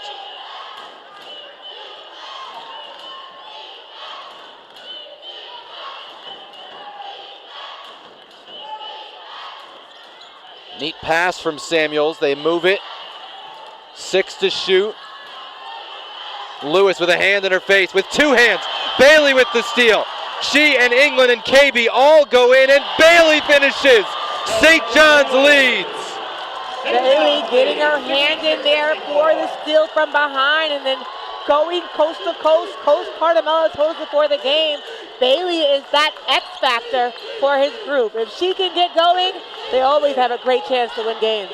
She hadn't scored all game. She's got 4 here. Park Lane responds. What a day she's had. 66 all. St. John's and Seton Hall in the fourth. If you don't like this, you don't like college basketball. This has been tremendous throughout, and we have 7:58 left to enjoy it. Full timeout. Hey fans, the St. John's men's basketball team will be back in action right here at Carnesecca. Here's Kadeja Bailey taking it in. Going coast to coast, showing us her end-to-end speed, and Park Lane was right behind her running, but able to finish that layup in time. Promotions and to purchase tickets, visit RedStarTex.com. And fans, please welcome to court your St. John's University dance team. St. John's University is New York, through and through. While our roots may be here in the city, our Catholic and Vincentian influence is felt around the globe. Diverse, determined, and dedicated, our students graduate career-ready and primed to take on the challenges of tomorrow. We are New York's team. We are St. John's. What can great minds do? While at Seton Hall, I interned with the Superior Court of New Jersey, and that inspired me to go to law school. I am a physics and civil engineering major, and I want to work on infrastructure in underdeveloped countries. I'm the news director at one of the top college radio stations in the country. I'm working with my professor on research that could help athletes during sudden cardiac events. I started my own business, Classic Soccer Cleats, and I just sold it to a company in England. Come see for yourself what great minds can do. All right, we gotta be all in, all right? We gotta make sure we play with great passion. You have felt each other and helped each other and allowed yourselves to be helped with that, all right? We've got a great opportunity to do that today. This is who we are. When you look to your left and you see your sister over there, you help her. Because what we are one. Let's bring it. 1, 2, 3. Yeah! That's the Big East Way. The 2020 Big East Women's Basketball Tournament at Wintrust Arena. Get to... The amount of student loan debt I have, I'm embarrassed to even say. I felt like I was going to spend my whole adult life paying this off. Thanks to SoFi, I can see the light at the end of the tunnel. As of 12 p.m. today, I am debt-free. We have no debt, we don't owe anybody anything, and it's fantastic.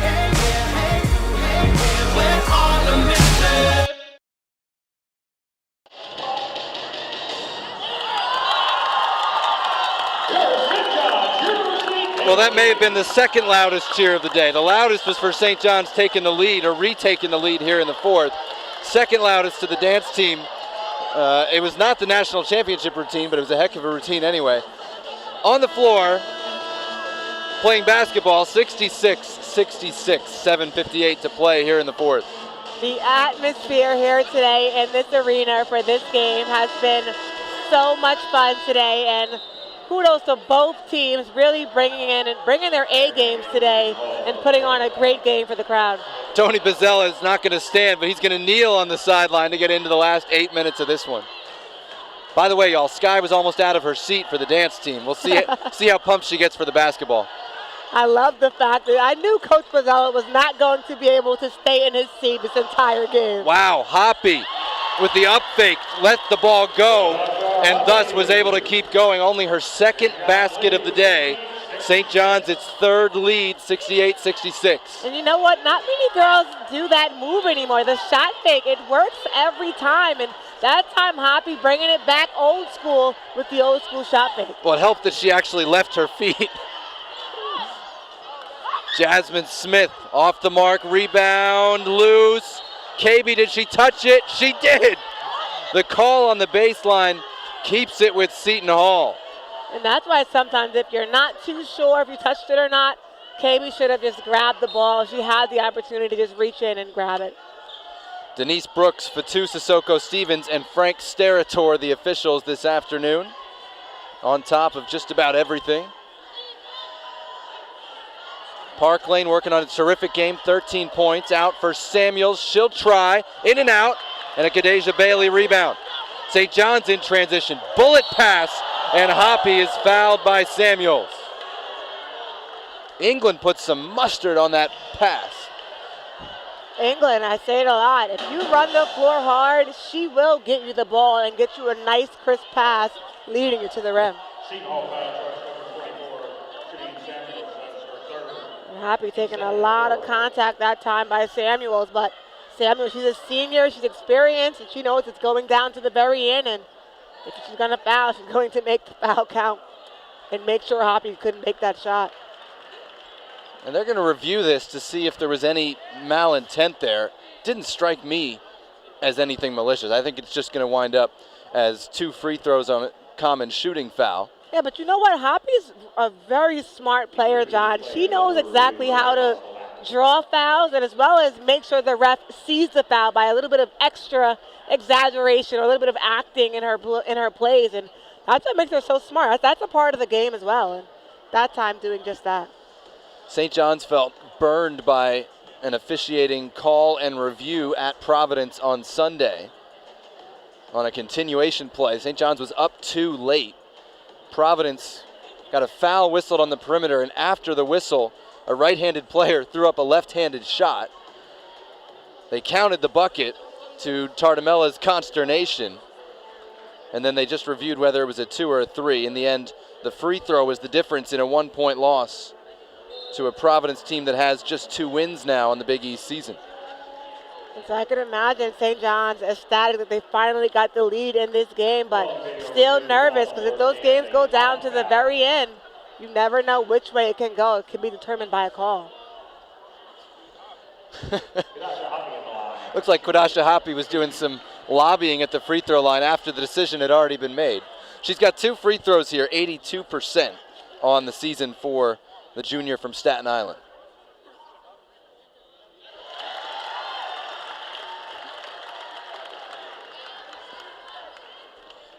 St. John's has led for less than a minute in this contest. Misses the second. This is still their largest lead at 3 points. Samuel steps out, got KB off her feet, gets it into the post, and Elmore scores. Samuel's smart pass knows Elmore is very strong and can outpower Correa on the block, and that time strong post-up move to score on her. 4 in double figures for Seton Hall, whereas Leilani Correa with 30 has led the way for St. John's. Hoppy trying to heat up. Elmore the rebound, throws it ahead to Smith. Attacking Hoppy. Too strong, and KB the rebound moves it quickly. And Hoppy wisely waits for support. Everybody in the gym catching their breath. And Seton Hall going to still sit in this zone and check and see if Correa is still hot around the perimeter. They get it to her. May have cooled off a bit. Samuels hauled in the rebound. Seton Hall can take the lead here.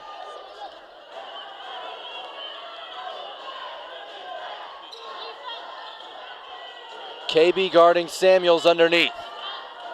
See if Seton Hall can get it there. This is Shadeen Samuels outside. Off the screen, pass was off the mark, picked off by Correa. England says slow it up. We'll take our time, which is not always to St. John's benefit, even with the lead. We'll see what they run here.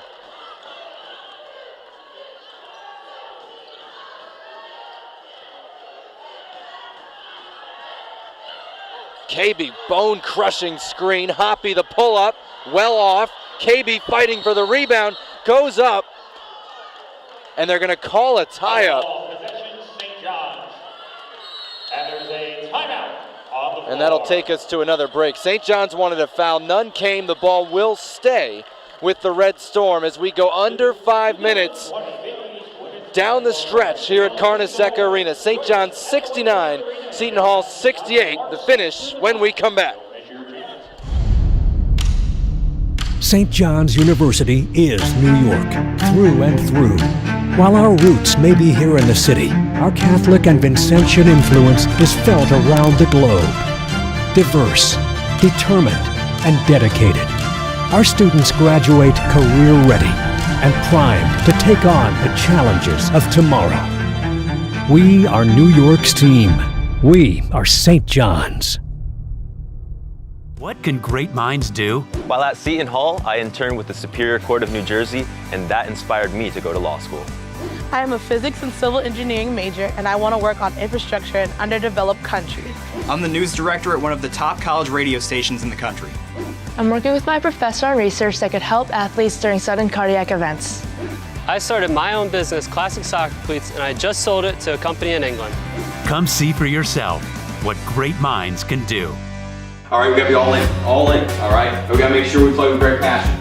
You have felt each other and helped each other and allowed yourselves to be helped with that, all right? We've got a great opportunity to do that today. This is who we are. When you look to your left and you see your sister over there, you help her. Because what we are one. Let's break it. 1, 2, 3. Together! That's the Big East Way. The 2020 Big East Women's Basketball Tournament at Wintrust Arena. Get tickets now. My parents never taught me anything about managing money. The amount of student loan debt I have, I'm embarrassed to even say. We just decided we didn't want debt any longer. I didn't realize how easy investing could be. I'm picking companies that I believe in. I think SoFi Money is amazing. Thank you, SoFi. SoFi, thank you. We love you.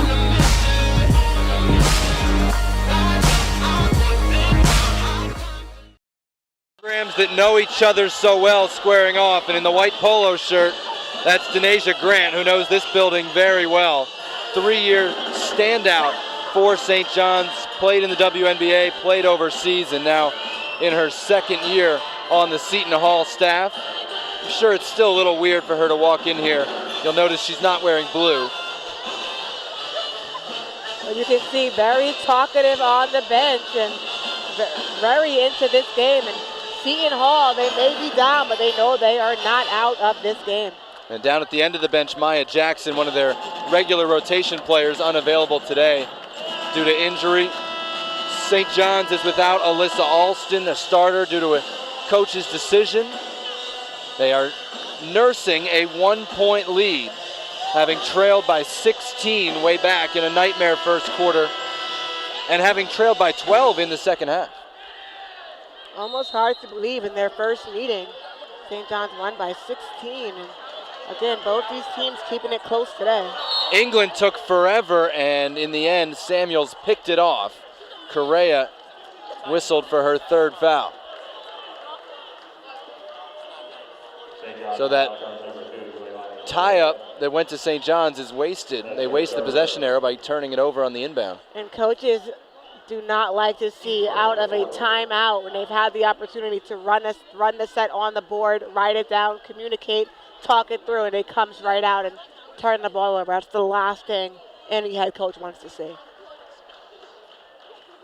Seton Hall has shot the lights out at times and, more importantly, rebounded the offensive glass as well as any team you'll see. 21 offensive rebounds out of 37 missed shots. You talk about defensive rebound percentage, usually is like 70%, which means offensive rebound, a good one is 25%. They're over 50% on the offensive glass. There's another one. Still can't finish. And it's going to go to St. John's on a foul, not just out of bounds. And the Seton Hall staff in disbelief. St. John's just getting lucky in that possession because again, Seton Hall and Funes just out-hustling Smith that time, out-hustling them, but things not going Seton Hall's way on that possession. 3 fouls on Samuels and Elmore for Seton Hall. KB, Correa, and England for St. John's. There's another board by Samuels. She's got 12. And Correa has cooled off considerably in this fourth quarter. Just 2 points in the quarter after she had 19 in the third. Seton Hall can take the lead with the basket. Park Lane lost the handle, able to get it back though. 6 to shoot now. And a travel, Park Lane turns it over. The ref has called that for the second time now on the 5'6" freshman. She's looking to jab right and go the opposite direction, but getting called with moving her pivot foot. 15 turnovers by Seton Hall, 7 by St. John's, another key factor in this one. Correa, number 2, is under the basket right now for St. John's. Bailey puts it on the floor and is fouled with a little arm bar. Seems like they've tightened up their calls here. That's the second foul on Jasmine Smith, the 4th on Seton Hall. So St. John's will be in the bonus from here on out. Just 1 foul against the Red Storm with 3.5 to play.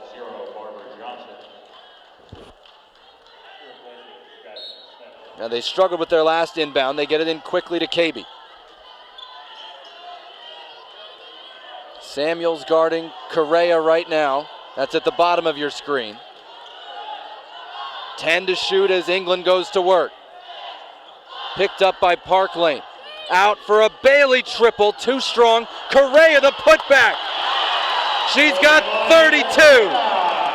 Correa ran from the top of the key, caught that rebound in the air, never came down to the ground to get that putback.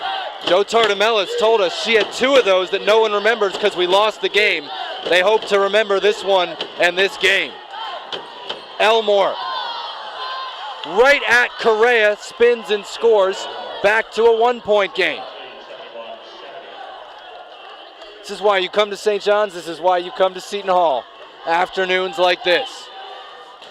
The rivalry continues, and coaches mentioned their girls play extra hard when they're going against each other. Backdoor for Correa. She feeds Bailey for the finish. Timeout taken. Seton Hall struggling to play defense. That back line behind those 3, just unable to communicate and keep missing and losing the offensive player behind them. How about Correa? She's got 32 points. Everyone in the building thinks the play is for her to score, and she drops it off to Kadeja Bailey, who had done nothing offensively until this fourth quarter. Bailey coming alive right in time for St. John's.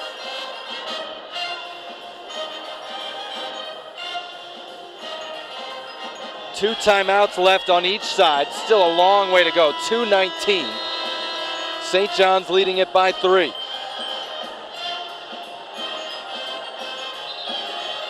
And not much height out there for St. John's. Seton Hall has the height advantage. But St. John's right now, not known for their half-court sets, but doing a great job running their sets fully through and getting the right pass to the right girl. And the right girl right now is Correa. Park Lane, Johnson, Lewis, Samuels, and Elmore for Seton Hall. England, Hoppy, KB, Correa, and Bailey for St. John's. Samuels being guarded by KB, of course. Elmore, what a spin move, still with that left hand. She missed it, got her own rebound, missed again. And on the third try, she closes Seton Hall to within 1 point again.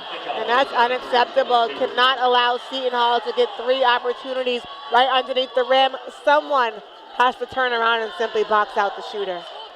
They also don't seem to have realized she's left-handed. She's never going to finish it right-handed, and yet no one is attacking that left hand when she goes up. England drives, dishes. Bailey fouled. She'll go to the free throw line. And that's 4 on Samuels. Bailey really wasn't ready for that pass, but doing a really good job in this fourth quarter, having her hands ready and catching those passes, even the ones that she's not expecting. And so, good job by the sophomore. Not a great free throw shooter, but she's 2 for 2 today. Toes the line with a 1 point lead.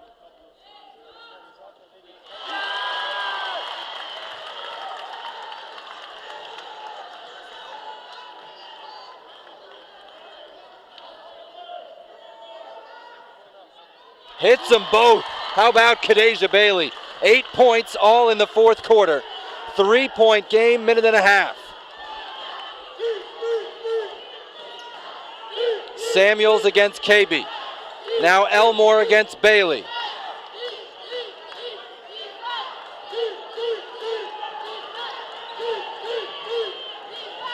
Park Lane with 10 to shoot for Seton Hall. Tries to feed Lewis. Off balance runner is good. What a game from Alexis Lewis. And all I can do is shake my head because that Lewis, I'll tell you what, John, if she gets the ball in her hands, no matter where she is on the floor, no matter how much pressure you put on her, that soft touch works for her every time. Final minute of play, 1 point game. Correa has 32. 5 to shoot. It's Bailey. Needs to get it up. Does so. Hit the rim, but it's rebounded by Lewis. Timeout taken by Seton Hall with 30 seconds to play. And probably not the play or not the possession Coach Tartamello wanted. Bailey not known so much for being able to put the ball on the floor and create and get to the rim. Correa or England, I almost wanted to see be more aggressive on that possession, get the ball in their hands and make something happen. We see it time and again from St. John's when they're leading late, their possessions get more static. Nobody wants to make the mistake. And they want to run the shot clock down, and they're thinking about that. Yeah, it's all about who's not afraid of the pressure, who wants the ball in their hands. But right now, Seton Hall, they get the final possession of the game, and they have the chance. They're only down by 1. They don't have to settle for a 3. They have the chance to attack the rim and try to get a layup or get to the basket or force St. John's to foul them and make some free throws. Now lately they've been going to Elmore. They're liking that matchup against Bailey rather than letting Samuels test KB. You think they go that way again? I say get the ball in Lewis' hands. Somehow, whenever the ball is in Lewis's hands, she finds a way to knock down those shots. But of course, Samuel, she's strong, she's powerful, and she has the height advantage on the floor right now. She also has the strength advantage over St. John's. And so I say get the ball to Samuels or Lewis. But also Park Lane, she's not afraid to attack the rim. Again, they have so many options and a lot of time to score. Lewis will inbound from the front court after advancing it. 30.8 to play. Gets it into Samuels, guarded by KB. Here is Elmore. Hoppy's on her this time. Almost lost the handle. She's going left. She's going left, and she scores. Seton Hall in front, and St. John's takes the timeout to try to respond. And John, you said it right then. She's going to turn back left at some point with the ball in her hands. And that time all Hoppy had to do was slide over one extra step, cut off that left hand, and cut off that left drive. But good job to stick to her strength, Elmore, and get to the left side and finish. And a little flex for good measure, why not? And she has spun right, to give Hoppy credit for respecting that move. She has spun right today, but she's always still finished with that left hand. So Seton Hall back in front, 21.8 to go. And again, since we've got a 1-point deficit, no one's going to be waiting for last shot. They're going to attack and go. Where does St. John's go here? I want to see, again, I think the entire gym wants to see England find some way to get the ball into Correa's hands. And if not, England has to attack. But again, Hoppy may have been a bit quiet, but she comes alive in crunch time, and so let's not count Hoppy out of this possession, her potential to get a bucket for St. John's. Can you run the backdoor play for Correa like a 5th time? I was going to say, I think they've run it enough, and it's worked every time, but I know Coach Bozzella is now up and out of his chair, and so he has made sure he's told his girls, do not allow that backdoor cut or that backdoor pass this time around, please. Delaying game warning has been issued to St. John's. So each team has now been warned for delaying the game. 21.8 to go. England inbounds to KB. Tiana England with it. Seton Hall staying in the zone. Correa will attack, try to force the shot. She's stuffed by Samuels, and a timeout called by Seton Hall. Shadeen Samuels again with a key stop, and Seton Hall has the ball and the lead.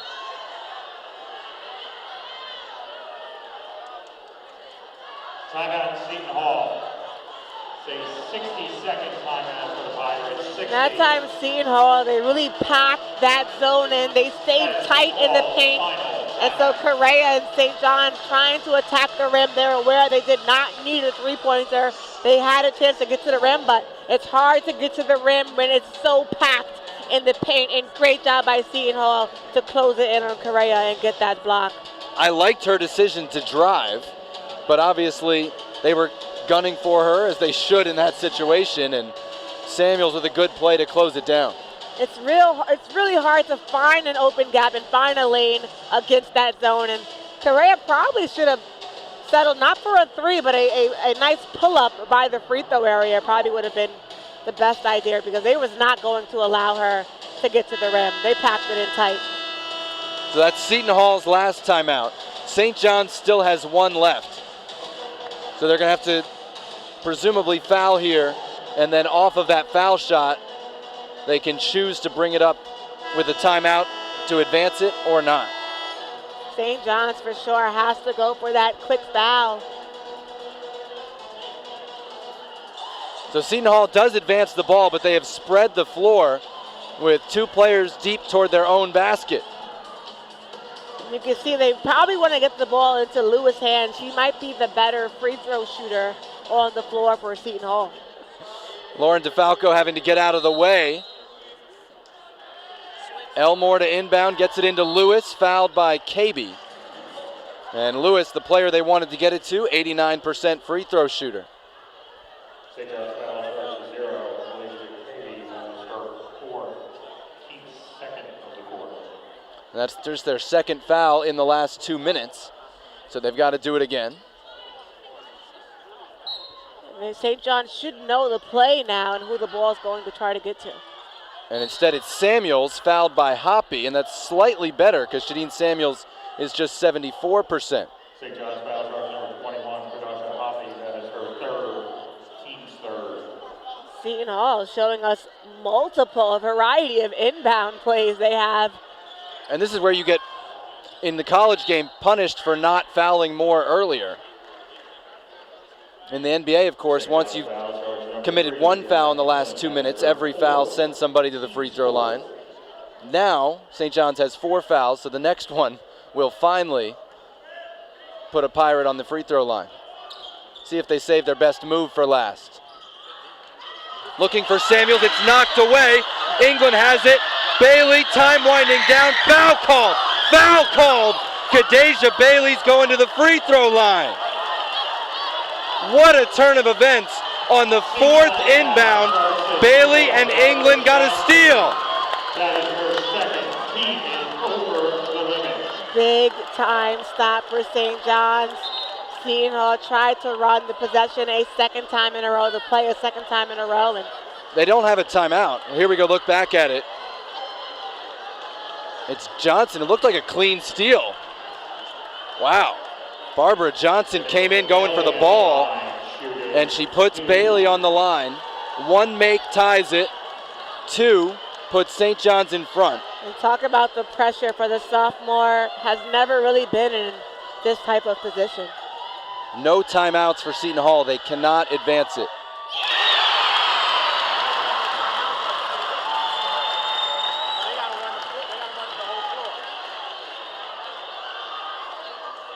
.6 to go. Kadeja Bailey. Ice in her veins. St. John's leads. Seton Hall in a hurry. Park Lane has to get it up. The runner. Oh, no good. No good. What a finish. And what a game. St. John's wins it. Huge free throws by Bailey, the sophomore. You can see how proud her teammates are of the young sophomore. And what a game this has been, John. Holy smokes, what a finish. St. John's felt hard done on Sunday against Providence. Maybe they get a little karma coming back their way today to pull out a 1-point win against their biggest rivals. St. John's able to get the season sweep over Seton Hall and tie the wins up with 9 on Big East play. Kadeja Bailey, 10 points, all in the fourth quarter, including 2 free throws with 4.6 seconds remaining.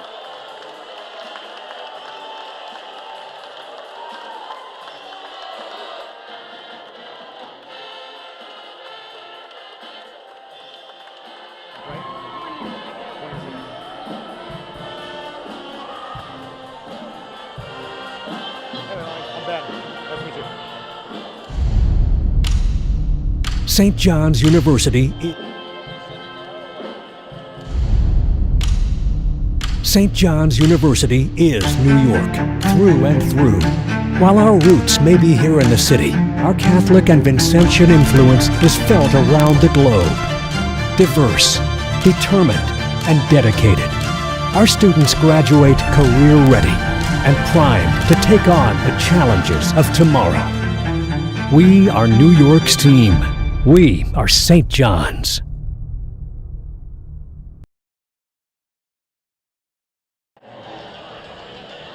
St. John's picks up a dramatic win as Kadeja Bailey hits 2 free throws at the end for the Johnnies to win 77-76. But joining me here right now, Leilani Correa, a big reason the Johnnies got back in that second half. You had 20 of your 32 points in the second. What worked for you in that second 20 minutes?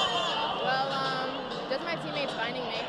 I was a hot hand maybe towards the end of the first half, and coming into the second. But just them finding me, getting me open looks, coach having plays for me. Coach Seton told us before the game that when you want to be on, you will be on. In this dramatic rivalry playing Seton Hall today, how much more of an emphasis did you put on your game coming into this huge matchup against the Pirates? A big emphasis. Last time we played them, I didn't really do that well, but we still pulled out the win, and we pulled it out tonight. But I wanted to prove to them that I'm not dead. I wasn't dead in the first game. I'm not dead in this game. But really, it was my teammates giving me confidence. My coach gave me confidence. So it was really a team thing. And a wild ending there. Your defense forcing a turnover, and then your teammate Kadeja Bailey stepping to the foul line in a very pressure moment and knocking down 2 clutch free throws for the win. What can you say about Kadeja? Oh, she's a bucket. She's a big bucket. Talk into it. She's a great player, great person, but very, very clutch just now, and I think that she's great. She's really, really great. Their first year here on campus, and now St. John's picks up a season sweep over the rival Pirates for the first time since the 2015-16 season. In this atmosphere today, how much could you feel the excitement coming from your fans? Oh, I felt it a lot. Even before the game, I was like, wow, we've never had this many fans before for a game. But no, that really helped us. Just the energy from the crowd, energy from the bench. It was really contributed to the win tonight. Leilani Correa, her third 30-point performance of the season, and St. John's picks up the big 77-76 win. Hey, now we know why Leilani Correa was smiling before tip-off. She was looking around, taking it in, and at the end, they get to look at that scoreboard and see St. John's 77, Seton Hall 76, the final this afternoon. Tremendous game. Thanks so much for joining us on the Big East Digital Network. St. John's comes from 16 down in the first quarter to win it on 2 free throws with 4.6 seconds to play and ties Seton Hall in the standings. Both teams now 9-7 in the Big East. For everyone involved in our show, for my partners Ben Stevens and Sky Lindsay, I'm Jonathan Yardley. Thanks so much for checking this one out this afternoon. I think these teams made it worth your while. Tremendous game, tremendous finish. St. John's 77, Seton Hall 76, the final from New York.